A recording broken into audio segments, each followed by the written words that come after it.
La vibes du jour, la triangulation. Vibes.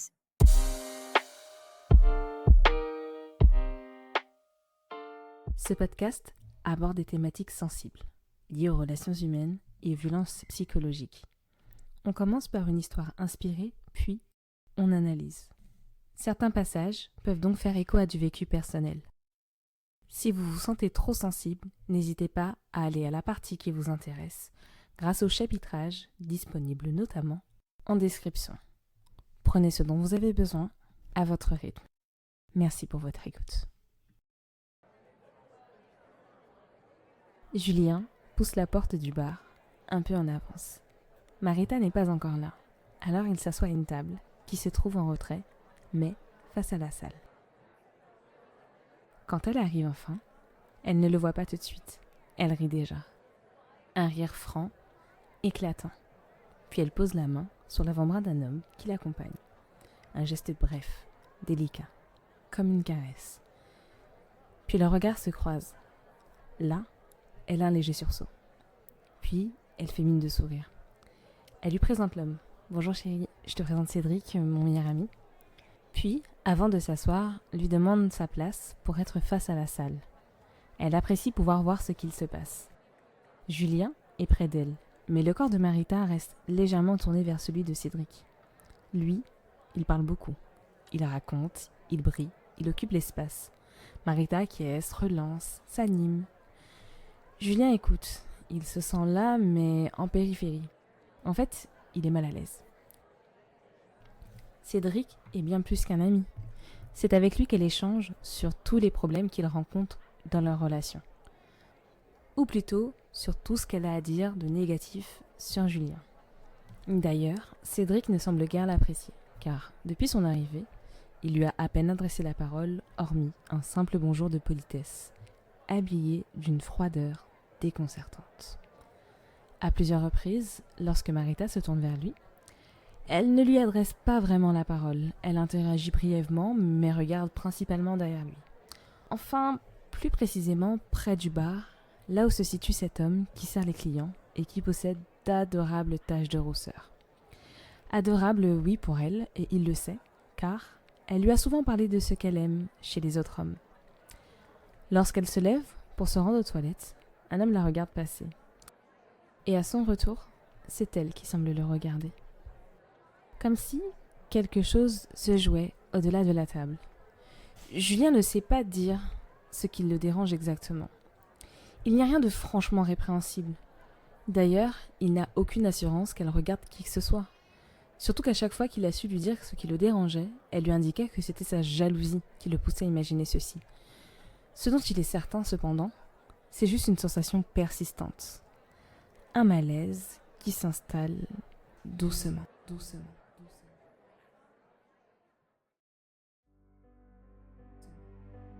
Bonjour et bienvenue dans ce 4e épisode de mon essai narratif consacré au thème de la manipulation. Si vous n'avez pas vu les épisodes précédents de cette série, le lien est en description.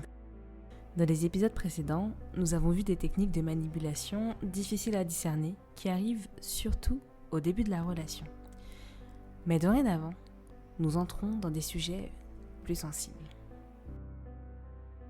Notre vibes du jour nous amène à explorer une nouvelle technique de manipulation, souvent confondue avec la jalousie, la triangulation. Aujourd'hui, notre objectif est clair, comprendre, apprendre à la reconnaître et surtout à s'en protéger sans sombrer dans la méfiance ou la paranoïa. Entrons donc dans le vif du sujet. Êtes-vous jaloux ou victime de triangulation ? Et de manière générale, dans une relation, faut-il accepter les échanges avec le sexe opposé au nom de la liberté ou, au contraire, interdire pour préserver la sécurité du lien ? Alors comme à chaque fois, débutons par une définition. La triangulation est une dynamique relationnelle qui consiste à introduire un tiers, réel ou symbolique, dans une relation à deux. Non pas pour enrichir le lien, comme des présentations à la famille qui disent à l'être aimé « tu es important », mais bien au contraire, pour créer une tension, un déséquilibre ou une forme de contrôle. Le tiers, ex, ami, collègues, parents, inconnus, parfois même une figure idéalisée ou stéréotypée, devient alors un outil et non un simple individu extérieur. Il est utilisé pour influencer la dynamique du couple. Cela peut donc prendre la forme d'une comparaison récurrente à d'autres personnes, soit meilleure, pour abaisser l'autre, soit pire, pour rappeler ô combien l'autre peut s'estimer heureux d'être tombé sur nous, ou encore de regards accordés à d'autres devant la personne. Cela peut aussi donner lieu à de petites phrases piquantes glissées comme par inadvertance. C'est pour ça que je te dis rien à toi, lui au moins il comprend. C'est pas comme ça que ça se comporte une vraie femme. D'autres fois, l'autre utilise un fait isolé, le monte en généralité et en fait une vérité absolue, telle que tout le monde sait que la confiance ça se donne, semblant ignorer au passage que certains la donnent lorsque d'autres la construisent. À force, de fait, le lien à deux, censé se renforcer, se retrouve alors fragilisé, parce qu'il n'est plus le lieu principal de la relation émotionnelle. Il devient le terrain glissant d'une évaluation permanente. Le partenaire ne se sent plus réellement choisi, mais comparé. Il n'est plus soutenu, mais évalué. Il en vient même parfois à se sentir presque honoré d'être encore là, comme si sa place était un privilège à mériter, fragile et conditionnel, avec une épée de Damoclès suspendue au-dessus de lui, lui rappelant qu'il pourrait être remplacé à tout moment. Vous n'êtes donc pas forcément jaloux ou jalouse. Et d'ailleurs, la jalousie est sans doute l'argument fallacieux le plus fréquemment utilisé par ceux qui recourent à la triangulation. Ce qui distingue la jalousie de la triangulation, ce n'est pas l'émotion ressentie en elle-même, mais la dynamique relationnelle qui est créée. La jalousie est une émotion interne, parfois irrationnelle, souvent liée à une insécurité personnelle. Quand on la ressent lorsque le partenaire rassure, respecte les besoins de sécurité et ne les minimise pas, cette émotion persiste. Dans ce cas-là, un travail personnel, voire thérapeutique, peut aider à comprendre ce qui se joue en soi. La triangulation, elle, n'est pas une émotion. C'est une stratégie relationnelle. Elle consiste à provoquer cette insécurité chez l'autre. Le malaise ne naît plus de ce que vous imaginez, mais de ce que l'autre vous fait ressentir. Et lorsqu'il est alimenté par des comportements répétés plutôt que par un fait isolé, la question n'est plus « suis-je jaloux ?», mais « que cherche-t-on à provoquer chez moi ?» Et souvent ce qui est recherché, consciemment ou non, c'est de susciter une forme de peur. La peur de perdre, la peur de ne pas être assez, la peur de devoir se battre pour sa place, la peur d'être remplacé. Ce qui est souvent source d'anxiété et diminue la confiance qu'on avait pour son partenaire et en soi-même. Mais alors une question se pose. Si ce n'est pas de la jalousie, pourquoi cela suscite-t-il un manque de confiance ? Eh bien c'est que les sous-entendus de la triangulation indiquent ceci. Voici ce que tel tiers est capable de faire. Si tu n'es pas en mesure de me l'apporter, tu seras privé de mon affection ou remplacé. Puis d'ailleurs, cette fameuse confiance, parlons-en. Si je devais faire un podium, ce serait l'argument fallacieux numéro 2, celui que l'on brandit comme un bouclier universel censé faire taire toute interrogation. Alors oui, on a tous déjà entendu ce fameux « il n'y a pas de relation sans confiance ». Et sur le principe, c'est assez vrai. Mais encore faut-il savoir de quelle confiance on parle. La confiance n'est pas un laisser-passer émotionnel, ce n'est pas un outil utilisé pour faire taire un malaise. Une confiance saine n'exige pas de fermer les yeux. Elle permet au contraire d'ouvrir le dialogue. Elle autorise à dire « là, ça me touche »,« là, ça me blesse », car on a confiance à la capacité de l'autre à accueillir nos peurs. En réalité, c'est bien souvent cette forme de confiance, s'ouvrir à l'autre, qui est impactée dans les dynamiques de triangulation. Puis, oui, à force, la confiance qu'on a en l'autre à tenir son engagement concernant la fidélité dans la relation. Imaginons. Julien est très actif sur Instagram. Il suit beaucoup de femmes, il like régulièrement leurs photos, parfois très suggestives. Rien d'illégal, rien d'interdit bien sûr. Finalement, rien qu'on puisse pointer du doigt sans passer pour excessif. Au début, Marita n'y prête pas attention. Après tout, ce sont juste des photos. Mais la relation avance et Julien continue, voire intensifie. Désormais, il commente publiquement à quel point ces femmes sont magnifiques. Un jour, donc, sans accusation, sans reproche, Marita lui explique calmement que cela la met mal à l'aise, que cette exposition publique de son attirance pour d'autres femmes l'humilie un petit peu. Et là, la réponse tombe. Mais selon vous, quelle réponse ? Eh bien, Julien pourrait répondre « Désolé, c'est une habitude d'avant, je comprends ton ressenti, je vais faire attention ». Une réponse qui ouvre le dialogue et qui renforce la confiance. Ou bien « Non mais t'es sérieuse là ? Les yeux c'est fait pour regarder, hein. T'as confiance ou pas ? C'est pas comme si je te trompais, et puis de toute façon, les hommes ça regarde. » Une réponse qui met Marita dos au mur et fragilise la confiance, car dorénavant, elle n'osera peut-être plus lui partager ses peurs et questionnements. D'autres réponses sont possibles bien sûr, mais celles qui posent problème sont toujours les mêmes. Celles qui ferment la discussion, et à cet instant précis, la question n'est plus Instagram, ni les photos, ni même le passé de l'un ou de l'autre.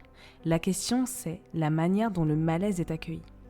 Marita exprime simplement que dans l'univers du couple, elle ne souhaite pas que l'attirance de Julien pour d'autres femmes lui soit exposée, et encore moins de cette manière, c'est-à-dire publiquement. Elle est légitime à le dire, et Julien, de son côté, a le droit de ne pas être d'accord. De ce dialogue pourraient alors naître plusieurs issues. Un compromis, un ajustement mutuel, un travail thérapeutique, notamment si ce besoin constant de regarder et de valider le corps d'autres femmes relève d'un comportement compulsif ou d'une recherche excessive de validation. Ou, en cas d'impasse réelle, ils pourraient tous deux bénéficier d'une aide d'un professionnel. Mais ce que Julien n'a pas le droit de faire, c'est d'utiliser la notion de confiance comme une arme pour invalider le ressenti de Marita et faire taire le malaise qu'elle exprime. Alors, faut-il accepter certains échanges avec le sexe opposé ou l'interdire ? La réponse n'est ni dans l'interdiction, ni dans le laisser-faire absolu.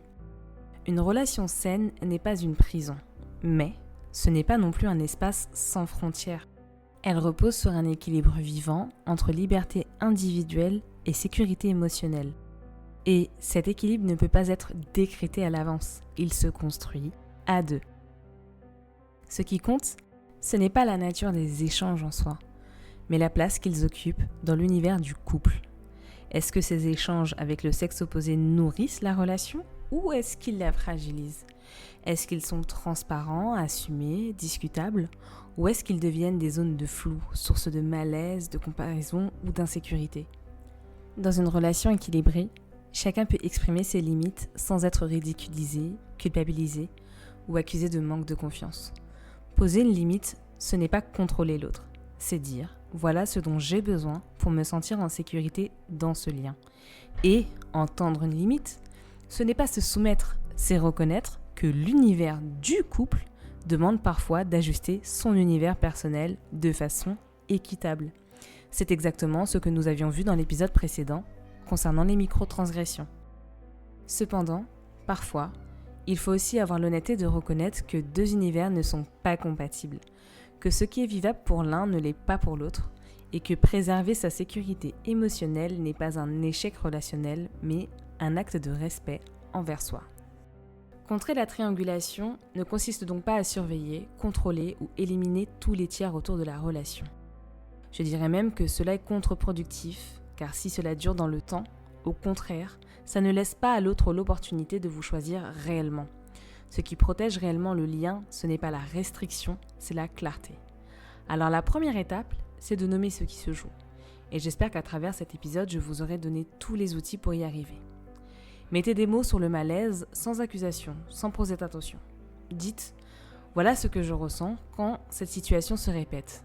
Car quand le ressenti reste flou, la triangulation prospère dans l'ombre.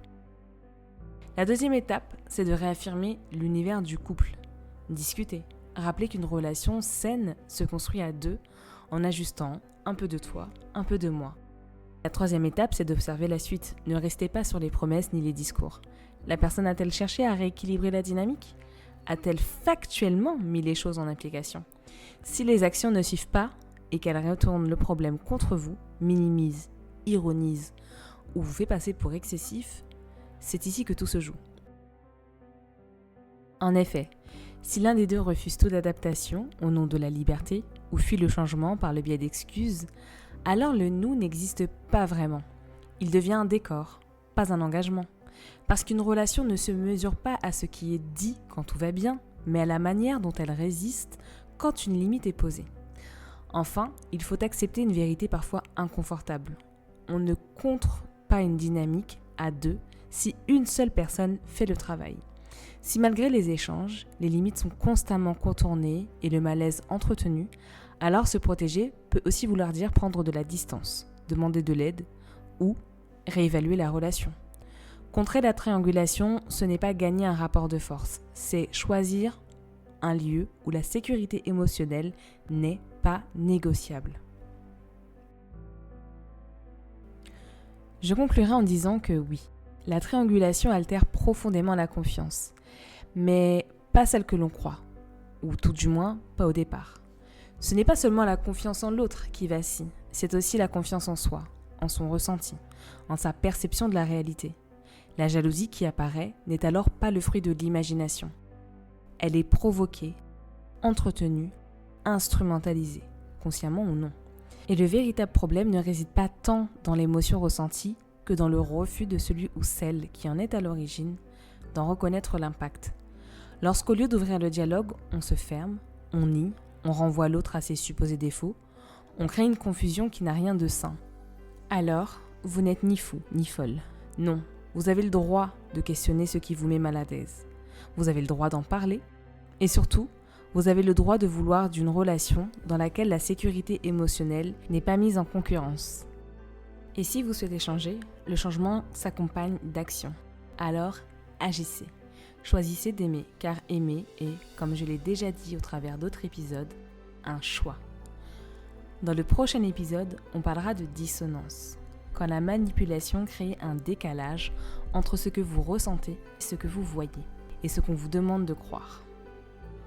Attention, si vous êtes victime de violences psychologiques ou physiques, un numéro, le 3919, destiné aux femmes victimes de violences, est disponible 24 heures sur 24, 7 jours sur 7, pour vous écouter, vous orienter et vous soutenir. Il est gratuit et anonyme, donc n'hésitez pas. Sur cette chaîne, on déconstruit les clichés.